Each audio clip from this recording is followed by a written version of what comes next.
Hello, I'm Sebastian. Welcome to 9 Trees podcast. Today, I will summarize and review the book. The History of Money, A Story of Humanity by David McWilliams explores how money evolved from simple social agreements into one of the most powerful technologies ever created. Rather than treating finance as a niche subject, the book frames money as a mirror of human society, our trust, our fears, our ambitions, and our capacity to cooperate at scale. McWilliams, known for explaining economics in accessible language, connects big historical shifts to everyday realities, showing how coins, banking, credit, and modern digital systems change the way people live and how states and empires rise and fall. The narrative emphasizes that money is not just paper or data, but a system built on belief and institutions. By tracing the story from early trade and metal currency to complex markets and contemporary policy debates, the book helps readers see today's inflation headlines, banking controversies, and technology-driven disruptions as part of a long, recurring human story. I will give you key takeaways from this book. Firstly, money is a human invention built on trust. A central idea is that money works because people collectively agree it works. The book highlights money as a social technology that reduces friction in trade and makes large-scale cooperation possible among strangers. Early communities relied on barter and informal credit, but those systems struggled as networks widened. Money emerged to solve problems of measurement, portability, and trust, turning complex obligations into something that could be counted, stored, and transferred. McWilliams emphasizes that this trust is never purely psychological. It is supported by shared norms, enforceable rules, and credible issuers, whether a temple, a kingdom, a city-state, or a modern central bank. When trust holds, money feels natural and invisible.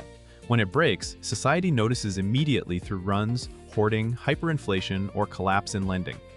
This lens helps readers understand why financial crises are not just technical mishaps, but events that reshape politics and social stability.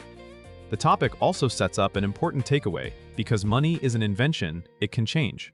New forms appear when old arrangements no longer match the needs of trade, technology, or governance. Secondly, from metals and coins to the power of the state, the book traces how commodity money like gold and silver gained popularity because it was durable and widely valued, yet still required systems of standardization and enforcement. Coinage becomes a turning point. Stamping metal with an authority's mark is not just convenience, it is a political act.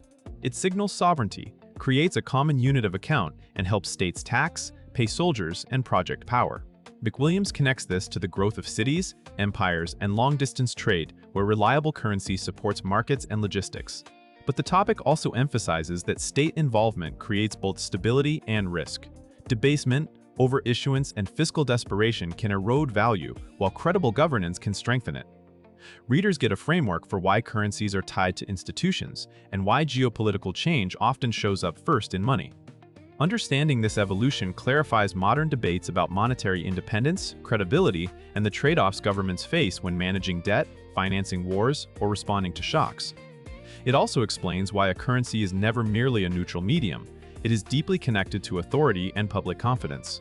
Thirdly, banking, credit, and the expansion of economic possibility. A major theme is the shift from money as a physical object to money as a web of promises. Banking and credit dramatically expand what economies can do by mobilizing savings, funding commerce, and smoothing the mismatch between when people earn and when they need to spend. The book explores how deposits, loans, and payment systems make money more elastic, enabling growth but also introducing fragility. Fractional reserve banking and the interdependence of institutions create a situation where confidence becomes the key asset and panic becomes the key danger. McWilliams links this to the recurring pattern of booms and busts, showing why innovation in finance often arrives with unintended consequences. This topic also helps readers interpret modern life, mortgages, business investment, and even government finance rely on credit infrastructure. It highlights why regulation, lender of last resort functions, and deposit protections exist, and why they are contentious.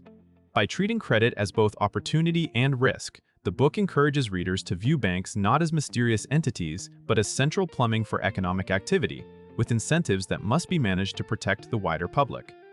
Fourthly, inflation, crises, and the cycles of confidence. McWilliams places inflation and financial crises within a long historical rhythm. Expansions fueled by optimism, leverage, and easy money, followed by contractions when reality catches up and trust evaporates. The book shows that inflation is not merely a rise in prices, but a story about distribution, political choices, and credibility.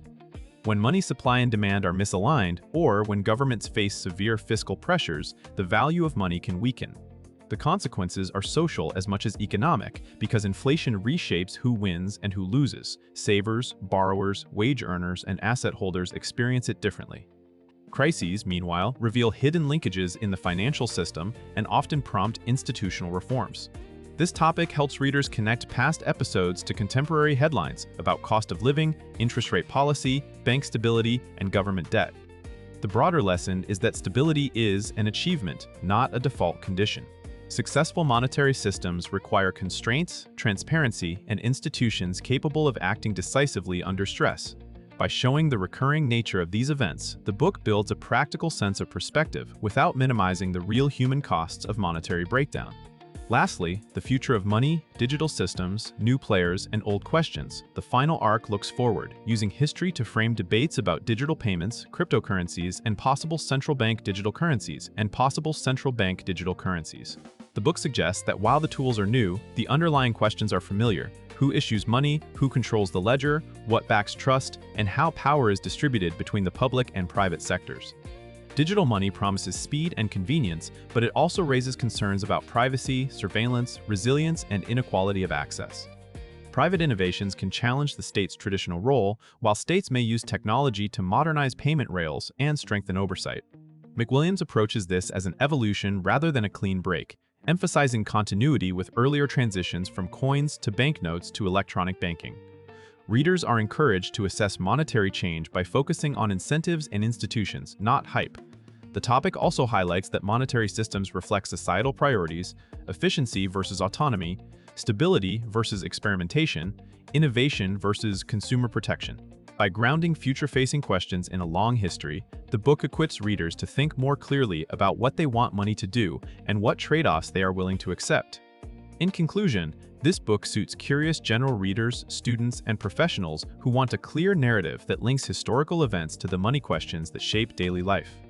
If you have ever wondered why societies moved from metal to paper, why banks matter so much, why inflation provokes political turmoil, or why digital currencies ignite intense debate, McWilliams offers a coherent storyline that makes those topics easier to grasp.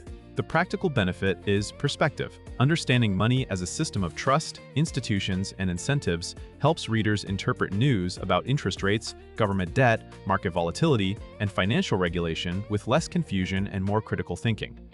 It can also sharpen personal decision-making by clarifying how credit cycles, inflation, and policy shifts affect wages, savings, borrowing costs, and asset prices.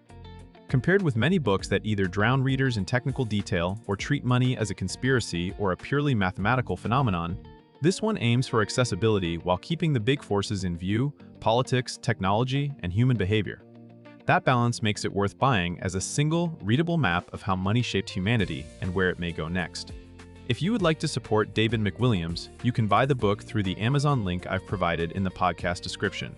After reading the book, please let me know what you think and share your thoughts. See you around.